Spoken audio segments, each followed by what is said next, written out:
Bonjour et bienvenue dans cette nouvelle vidéo où nous allons vous présenter comment mettre en place un système d'internet des objets dans un hôpital X. À la présentation, ce qui est un peu de saison, je suis étudiant en Master D, Administration Réseau à l'Institut supérieur technique de Lubumbashi. Cette présentation fait l'objet du travail pratique numéro 2 dans les cours de systèmes embarqués et Internet des objets, un cours qui a été animé par Master Placide Mouepou. La question nous a été demandée, par exemple, dans un hôpital moderne, les responsables décident que tous les malades ne soient pas accompagnés par les gardes-malades, vu les risques de contamination, les intrusions, voire même le règlement des comptes. Alors, il nous a été demandé de proposer une solution basée sur la technologie d'Internet des objets, permettant aux malades de signaler un danger, et également ouvrir et fermer la porte et la fenêtre, allumer la lampe, et aux responsables également ou au gérant également de surveiller les entrées et sorties, de contrôler les mouvements de tous les malades hospitalisés et de vérifier qui est là et qui veut fuir, et en cas de tentative de fuite, qu'il y ait un signal d'alarme dans son bureau ou soit dans la salle de contrôle. Voilà, tout d'abord nous avons disposé nos matériels. On a un routeur numéro 1, un routeur numéro 2, on a un switch, on a des points d'accès qui vont ouvrir la connexion sans fil à nos objets qui sont là. On a la caméra, on a la lampe, on a un téléphone que les malades vont utiliser. On a une fenêtre que les malades vont ouvrir et fermer en temps réel. On a une porte, on a aussi un détecteur de mouvement. Et lorsque quelqu'un arrive à la porte, qu'il y ait un signal d'alarme qui se lance au niveau de la salle de contrôle. Et également que la caméra s'ouvre pour nous voir à partir du téléphone du gérant qui est à la porte et qui veut sortir. Alors vous verrez ici en bas que j'ai mis des serveurs. Il y a un serveur, l'autre que nous allons déployer comme un serveur IoT, serveur chargé de faire l'internet des objets. Il y aura également un serveur DHCP qui sera chargé de livrer les adresses IP automatiquement à tous nos objets qui sont connectés au réseau. Alors quelque part vous verrez que j'ai mis des routeurs. Si du moins on mettait juste un home box comme je l'ai toujours vu dans différentes vidéos, et que ça interconnecte les objets, oui c'est normal, mais ça ne reflète pas vraiment les mots internet, parce que l'internet c'est l'ensemble des réseaux, des réseaux et des réseaux. Donc cela veut dire qu'on a plusieurs routeurs et que ces routeurs sont interconnectés, donc à partir même de loin, que les gérants soient capables de surveiller tout ce qui se passe dans la chambre numéro 1, tout comme chambre numéro 2, vu que c'est dans l'internet. Alors si on se limite en home box, c'est qu'on est juste dans un petit réseau LAN, et bon, lorsqu'on se déplace, on n'a plus le contrôle de la chambre. Alors raison pour laquelle nous avons voulu vraiment travailler sur ça et mettre, voyons, comme si on est dans l'internet ici, on a des routeurs qui sont dans différents réseaux. Ces réseaux est 172.168.80.0/24. Ici j'ai commis une erreur, c'est /24. Voilà. Et ces deux routeurs vont communiquer ensemble dans les voisinages. Et c'est dans les réseaux 10.10.10.0. Alors, sans plus tarder, nous allons tout d'abord commencer. Donc, nous montrer d'abord la configuration que nous avons fait. Nous avons attribué donc nous avons déployé un serveur DHCP ici, comme vous voyez très bien, DHCP ici, et ça livre des adresses commençant de 4 au-delà. D'ailleurs, lui-même, nous l'avons donné une adresse qui est 192.68.60.3. Et l'autre serveur maintenant qui va prendre la charge de tous ces équipements-là est dans cette adresse 192.68.60.2. Alors, pour que ces réseaux qui est à gauche puisse communiquer avec ces réseaux qui est à droite, il faut nécessairement configurer dans ces dérouteurs un protocole de routage. Alors, nous allons tout d'abord commencer à entrer par ces routeurs. Nous sommes dans ces routeurs. Nous allons passer d'abord en mode privilégié et lui donner d'abord le nom de ces routeurs. Nous disons ces routeurs sera routeur R2, routeur numéro 2. Pardon, je m'esquisse. Hostname R2. Voilà, c'est le nom de ces routeurs. Alors, si nous rentrons un peu au débit et lorsque je fais un show running config pour voir la configuration que j'ai déjà exécutée, vous verrez que j'ai juste donné les adresses de chaque interface. C'est l'interface 0, 0, 0 qui est ici, qui est là, vous voyez très bien. J'ai donné cette adresse 192.60.1 dans slash 24 qui sera considéré comme notre passerelle pour aller à un autre réseau distant. Alors c'est l'interface série, qui est là.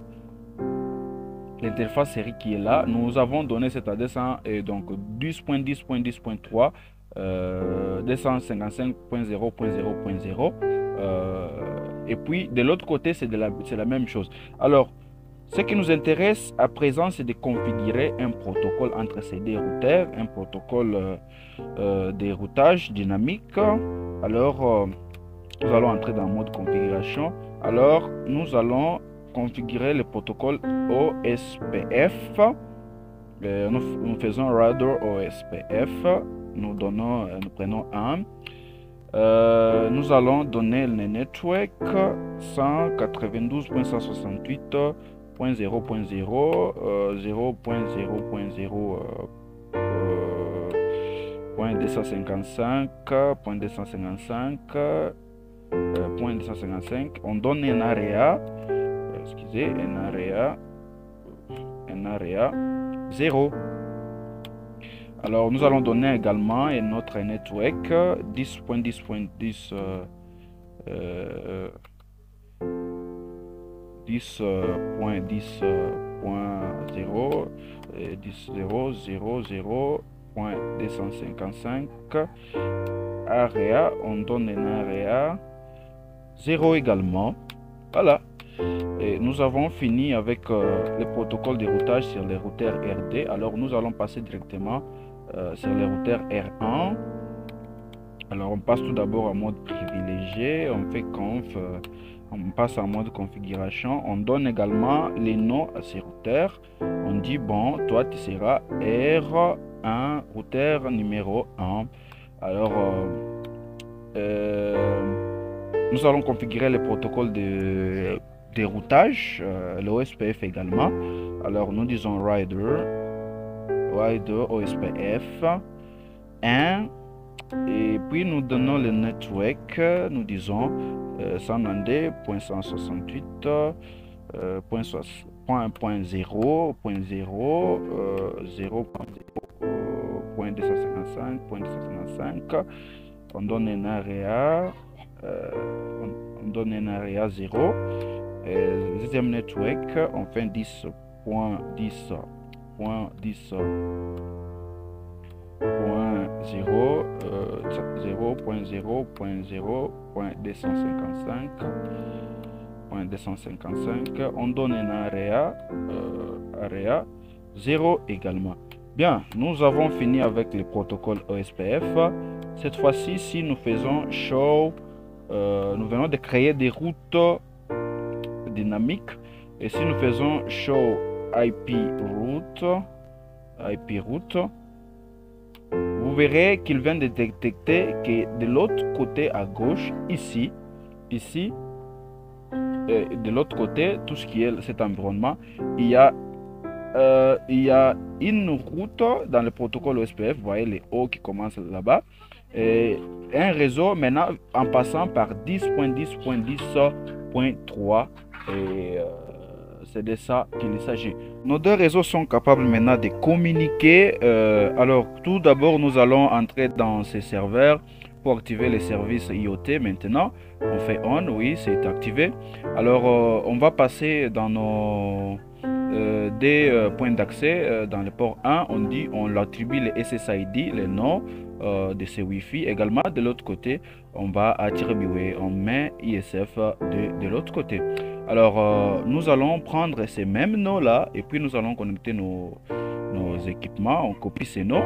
Alors, on vient sur l'équipement on vient sur l'équipement d'un, on fait wireless, on met cette adresse, vous verrez automatiquement que cet équipement va se connecter sur notre point d'accès. Exact.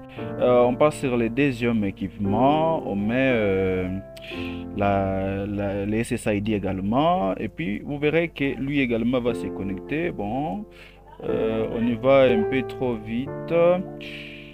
On passe sur cet équipement également, on fait wireless.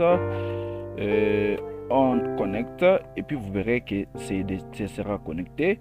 Et on est également sur cet équipement, on met la même adresse, les SSID.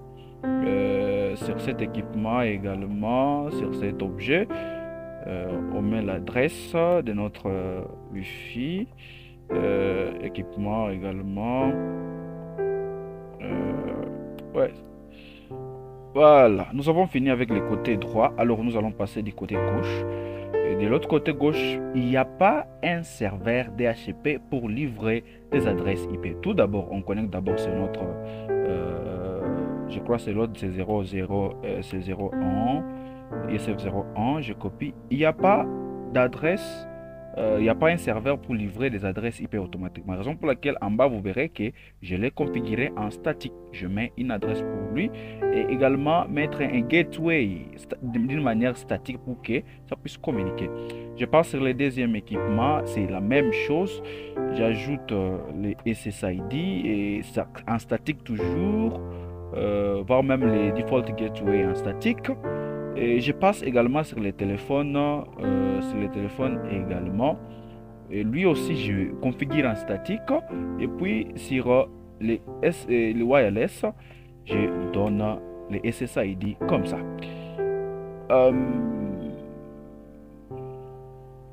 Voilà, le téléphone également est connecté. Maintenant, tous nos objets sont connectés maintenant à notre réseau. Ici, on a la possibilité que celui-ci puisse communiquer, avec celui-ci, tout comme avec les serveurs. Alors, si on entre dans ce téléphone, on fait un peu un test de voisinage. On essaye un peu de pinguer entre ces deux adresses. On ping l'adresse du serveur 192.168.60.2. Voilà, vous verrez qu'il y a une connexion entre ces deux équipements. Alors, qu'est-ce qu'il nous faut faire maintenant? Alors, il y a celui qui va, les malades ici, va gérer la fenêtre, il va gérer également la lampe, il va ouvrir, il va fermer. Alors, ce qu'il nous faut, c'est de rentrer d'abord dans les services IoT. Ici, vous verrez, dans la table, il n'y a rien. Alors, qu'est-ce qu'on va faire? On entre dans ce téléphone, on est sur web browser, on va s'adresser à cette adresse 192.168.60.2 qui est l'adresse du serveur. Qu'est-ce que ça? Nous sommes directement dans la page de connexion de notre serveur. Alors, nous n'avons pas aucun compte exactement. Alors, nous allons procéder à la création des comptes. On fait Sign Up Now. On crée le premier compte qui est pour les gérants. On fait gérant 1, gérant 1, gérant 1 et les passwords également. On met gérant 1 pour ne pas oublier. On met gérant 1, on crée un compte. Il y a déjà un compte pour gérant 1. On se log out, on se déconnecte et puis on va créer pour la chambre 1 un compte également. On fait sign up. On est là, on fait chambre 1, chambre in plutôt, et on fait également chambre in comme mot de passe. Et puis on va créer un compte. Là, ok, on a des comptes. Alors si nous revenons sur les serveurs Et nous revenons sur le serveur, on entre sur IoT. Vous verrez que dans la table, dans notre base de données, vous verrez qu'on a déjà compte, on a username, on a des passwords, on a des comptes déjà.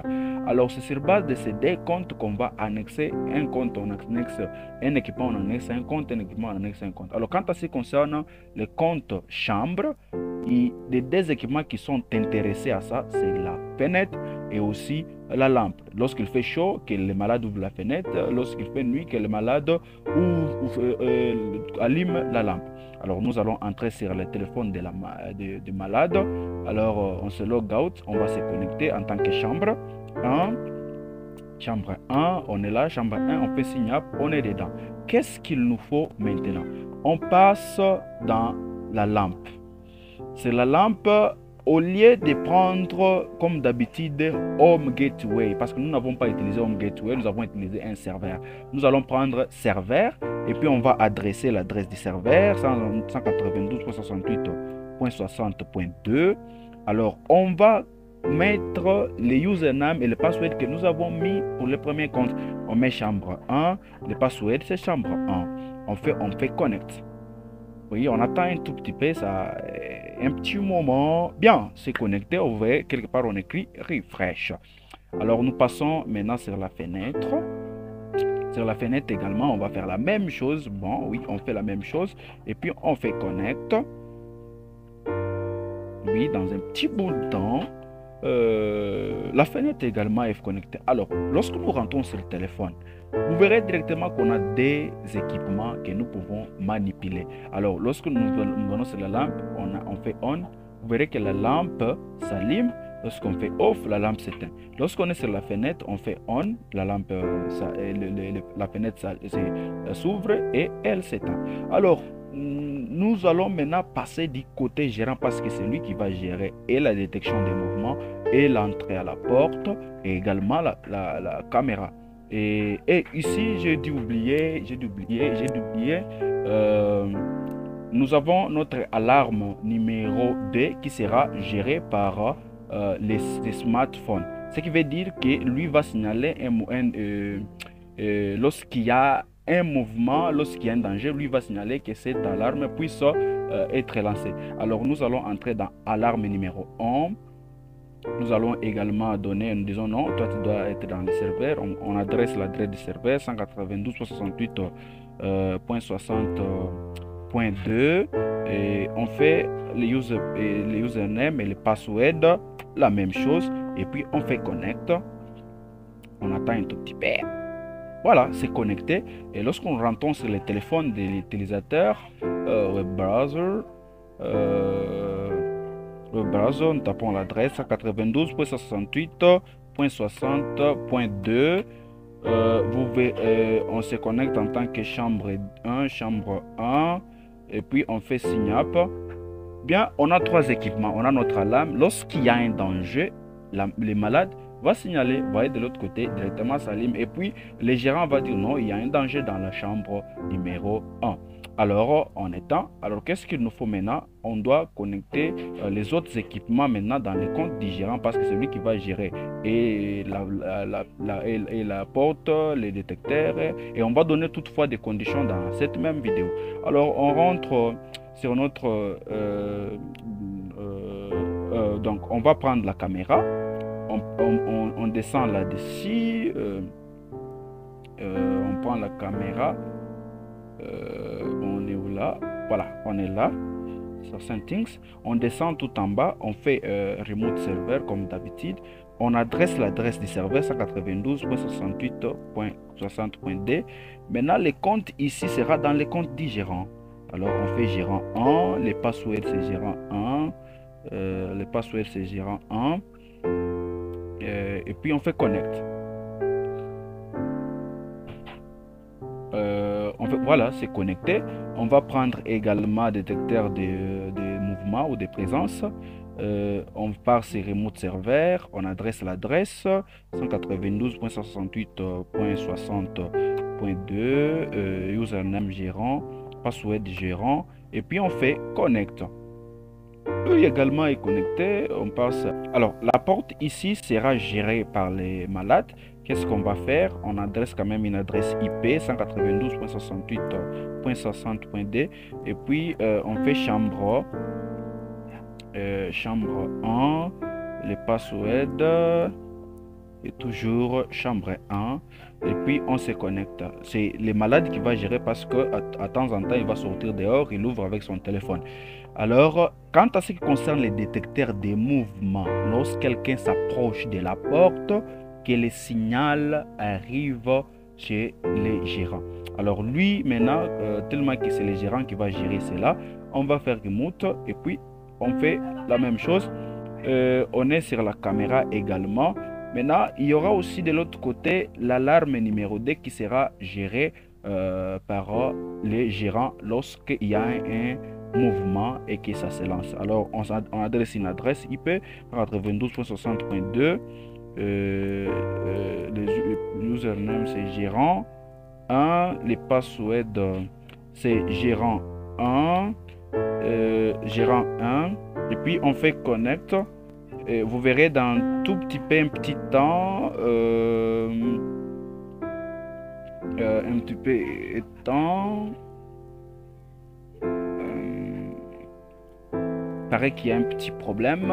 Voyons voir quelque part s'il y a un petit problème parce que cette alarme n'arrive pas à se connecter. On vérifie. Bien sûr que c'est connecté. Bon, il n'y a pas une adresse pour lui parce que on devrait quand même activer ça dans les statiques 192.68. De l'autre côté c'est 80. Alors lui on nous donne même 0.6. Voilà, masque en /24. Alors nous allons revenir cette fois-ci. On va essayer un peu de reconnecter si ça va aller. Voilà, cette fois-ci ça marche. Pourquoi? Parce que lui n'avait pas une adresse IP. Alors lorsqu'on entre dans les téléphones du gérant et on entre dans le web browser, on tape l'adresse du serveur 192.68.60.2, on entre dedans, on va se connecter en tant que gérant. On fait gérant 1 et on fait le password également gérant 1. Voilà, lorsqu'on se connecte, vous verrez qu'on a 3 équipements également. On a un détecteur des mouvements qui est là. On a l'alarme numéro 2 qui est là. Et on a également une caméra lorsque quelqu'un arrive à la porte, qu'on sache qu'il y a quelqu'un. Alors ici, qu'est-ce qu'il nous faut? Nous devons donner des conditions que si quelqu'un arrive à la porte, que le détecteur détecte qu'il y a une personne et automatiquement que ça lance l'alarme et que la caméra aussi soit ouverte pour que les gérants puissent voir qui est réellement à la porte. Alors c'est ici que nous allons entrer ces conditions. Et dans conditions, nous allons faire ajouter une nouvelle condition. Alors cette condition, nous allons l'appeler condition.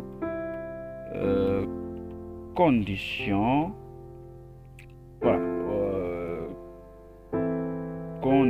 Conde 1, bon, on laisse ça comme ça. Alors, qu'est-ce qu'on va faire avec la condition 1? On dit, lorsque le détecteur détecte, ça doit être allumé, oui, c'est sûr. Et puis, la condition doit être en true, ce qui veut dire vrai. Alors, qu'est-ce que nous devons faire? L'action maintenant, que l'alarme s'allume et que ça puisse faire des bruits. Alors la deuxième action est que d'autant plus que l'alarme s'est allumée et que la caméra également puisse s'allumer pour voir qui est à la porte et qu'est-ce qu'il fait à la porte. Bien, nous avons terminé notre condition, nous mettons OK. Maintenant, la deuxième condition sera de dire, nous nommons ça condition 2. Alors nous disons, lorsque les détecteurs ne détectent pas personne, qu'est-ce que tu dois être? Tu dois être fermé en false.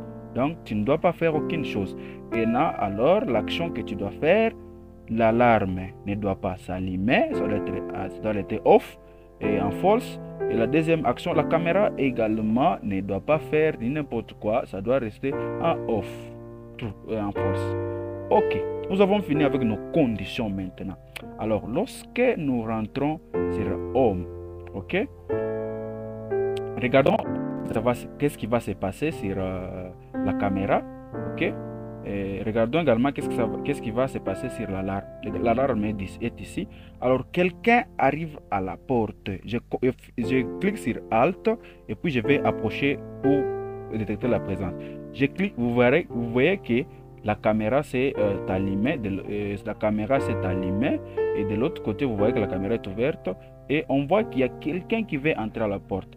Alors, c'est de ça qu'il s'agit. Donc, on donne une condition, on dit, bon, lorsque quelqu'un arrive à la porte, l'alarme est de l'autre côté, regardez cette alarme de l'autre côté, je vais refaire, je clique sur Alt, j'arrive à gauche, vous verrez que l'alarme s'est lancée, également la caméra s'est lancée également et on voit qu'il y a quelqu'un qui veut entrer à la porte.